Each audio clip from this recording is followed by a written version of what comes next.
For more on the conflict and reaction to Israel's plans for the future of Gaza, let me turn to Khalil Jahshan. He's the executive director of the Arab Center here in Washington.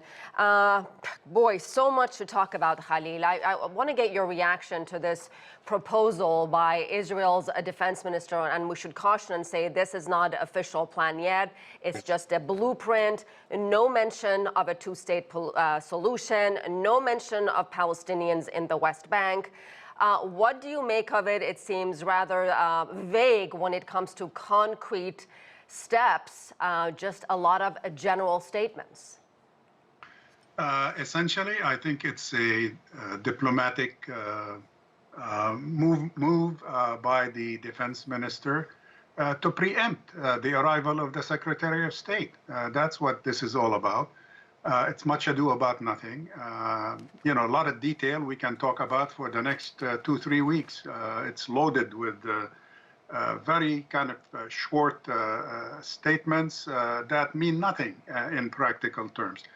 It's essentially a four-prong approach that the Minister of Defense is taking. It's not approved, again, as you just warned us, not approved by the Israeli cabinet yet. They began to look at it tonight.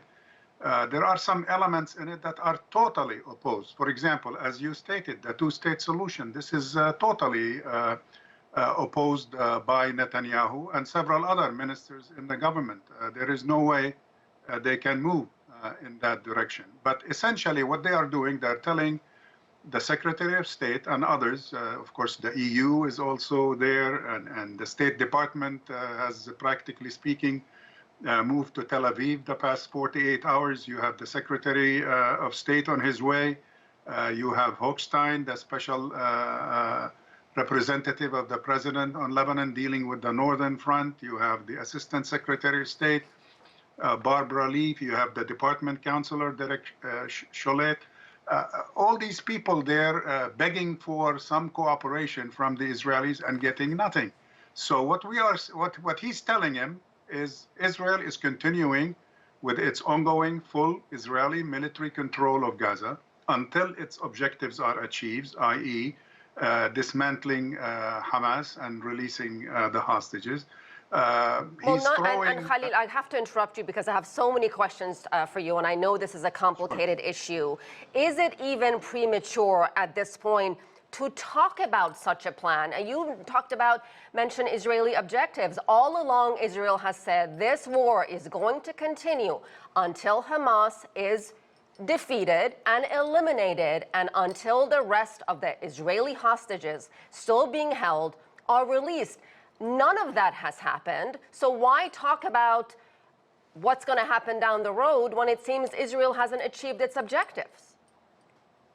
It's Mr. Biden's essentially playing the role of a Jewish mother to Netanyahu, trying to help him from sinking deeper and deeper into this crisis and trying to rescue him, essentially trying to prevent further deterioration internationally, the global criticism that Israel is facing, which is affecting the United States. Clearly, what produced this is the different time schedule between Washington and Tel Aviv. Tel Aviv is not in a hurry to do anything. Continued control of Gaza for the time being is no problem. It's fine. As far as Washington is concerned, we're embarking on presidential elections within few months. We can't afford to do that. The president is losing a lot of support within his own constituency, and he cannot afford to lose more. This blueprint also talks about reconstruction. It involves a multinational force. They also talk about perhaps Egypt playing some kind of role. What do you make of that? And how do you think Arab countries in the region, Egypt and Jordan, looking at this blueprint, what are they saying? I'll tell you what they are saying. We received today the preliminary results of our public opinion survey that we just conducted in 14 Arab countries. And the results, when you ask Arab people, who do you think is the country that's most threatening to your national security?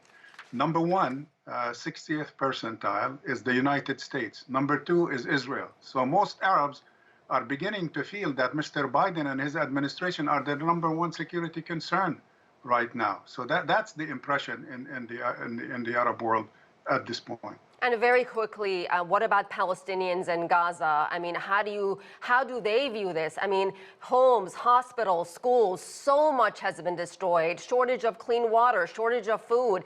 The longer this conflict drags on, it's going to make things a lot more worse for them, isn't it? Basically, this takes him back 56 years backward to the beginning of the occupation. That's what this plan is seeking to do, essentially depriving them of any form of self-determination, choosing local leaders to run their lives, bringing in foreign countries to hold them under tutelage. That's not what Gazans have been fighting for, and this is a non-starter. Well, Khalil Jahshan, thank you for giving your take on the Arab perspective, on the Palestinian perspective. Thank you very much.